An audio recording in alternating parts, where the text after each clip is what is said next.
All right, let's just get right into it.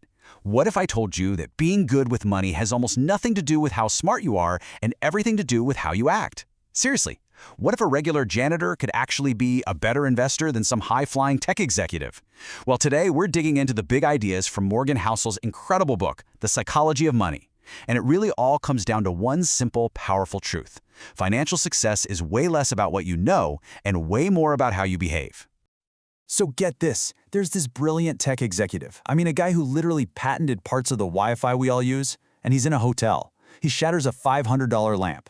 When the manager asks him to pay for it, he pulls out a huge wad of cash, throws 10 times the lamp's value at the guy, and says that. This is a person who, for fun, used to skip $1,000 gold coins across the ocean like they were stones. A certified genius for sure, but as you're about to see, that's not the whole picture. Not even close.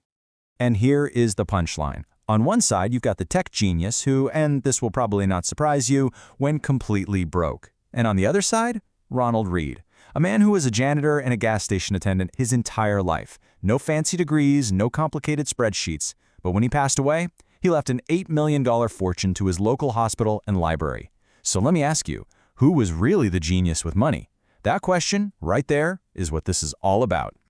And that brings us right to the core idea of the book, Brains versus Behavior. The whole premise is that handling money successfully is a soft skill. It's not about being a math whiz or having an Ivy League MBA. It's about psychology. It's about how you manage your own greed and fear. You see, here's the thing you gotta understand. Finance isn't like physics. There are no laws that are true 100% of the time. It's an arena that's run by people, by their emotions, their egos, their fears, and that makes it messy, unpredictable, and sometimes just plain crazy. A genius who panics and sells at the bottom can be a total financial disaster. But an ordinary person who just keeps their cool and stays consistent can build a fortune. Your behavior, that's the real wild card.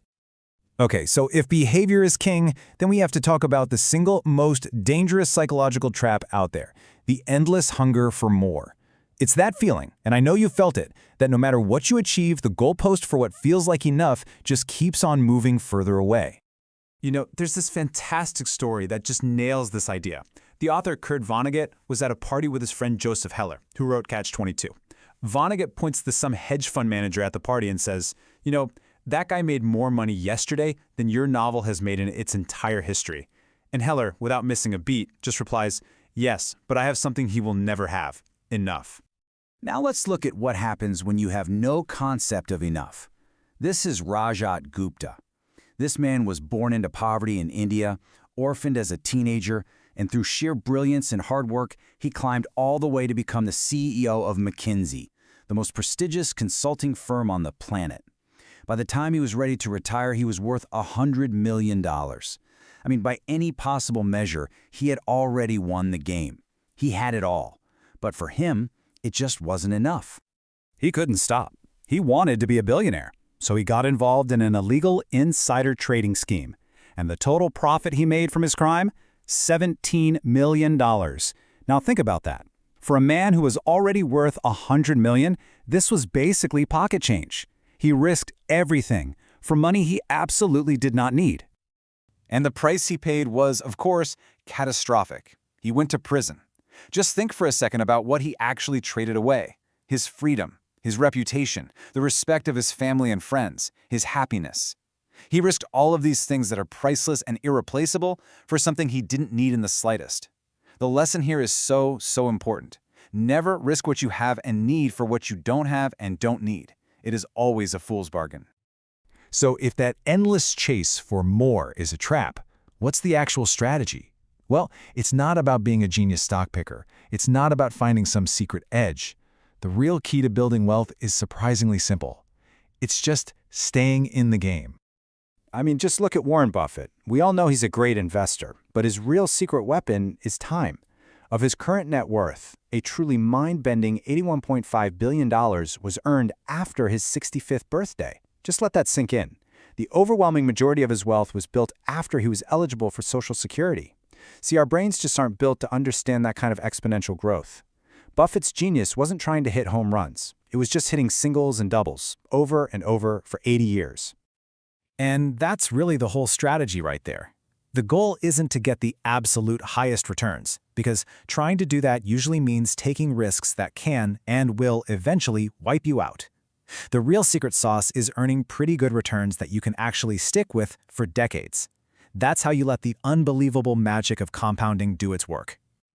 This chart basically tells the entire story of investing. Over the long run, the trend is clearly up and to the right. But man, that journey is a brutal roller coaster of crashes, recessions, and panics. The rewards for that long-term growth only go to the people who can survive the ride without getting scared and jumping off. The key isn't being brilliant, it's being durable. You have to survive the downturns to be there for the upturns. And if you need more proof, look at the story of Rick Guerin, who was one of Buffett's early partners. Years ago, there were three of them: Buffett, Charlie Munger, and Rick. Buffett says Rick was every bit as smart as they were, but he was in a hurry. He used a lot of debt, a lot of leverage. So when the market crashed in the 70s, as it always does eventually, he got a margin call and was forced to sell all his stock at rock-bottom prices to Buffett. This story just proves a crucial point. Getting wealthy is one skill, but staying wealthy is a totally different and more important skill. The writer Nassim Taleb just says it perfectly. Having an edge and surviving are two different things. The first requires the second. It doesn't matter how smart you are if you get wiped out. You have to avoid ruin at all costs. That's the foundation of everything. Okay, so we know the strategy is survival, but what are we surviving for? What's the actual goal here? Well, it's time we redefine what wealth really is, and I think the answer might just change how you see things. You know, we tend to confuse being rich with being wealthy. They are not the same thing. Being rich is about your current income. It's visible. It's the fancy car, the big house, the expensive watch. But true wealth, that's hidden. Wealth is the money you don't spend. It's the assets in your account that are quietly compounding, giving you the real prize: options, flexibility, and freedom. You can boil it all down to this simple, beautiful formula. Saving money is just the gap between your ego and your income. That's it. Building wealth isn't really about earning more or getting higher returns. It's about suppressing your desire to spend money to show other people how much money you have. Less ego, more wealth. And here's another key mindset shift. Don't try to be coldly rational with your money. Aim to be pretty reasonable. See, a spreadsheet might tell you the most rational thing to do is be 100% in stocks to maximize your returns.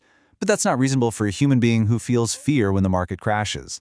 A pretty good, reasonable plan that you can actually stick with is infinitely better than a perfect, rational plan that you abandon at the first sign of trouble. So, after all of this, what's the one piece of advice to take away? It's incredibly simple. Just save. You don't even need a specific reason to save, like for a down payment or a new car.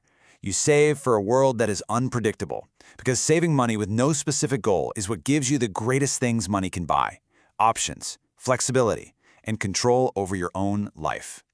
Because in the end, that's what this is all about. The real value of money isn't buying more stuff. It's the ability to wake up in the morning and say, I can do whatever I want today. That is the highest dividend that money can ever pay. So the final question, the one I want to leave you with, is a personal one. What is that freedom, that control over your own time really worth to you?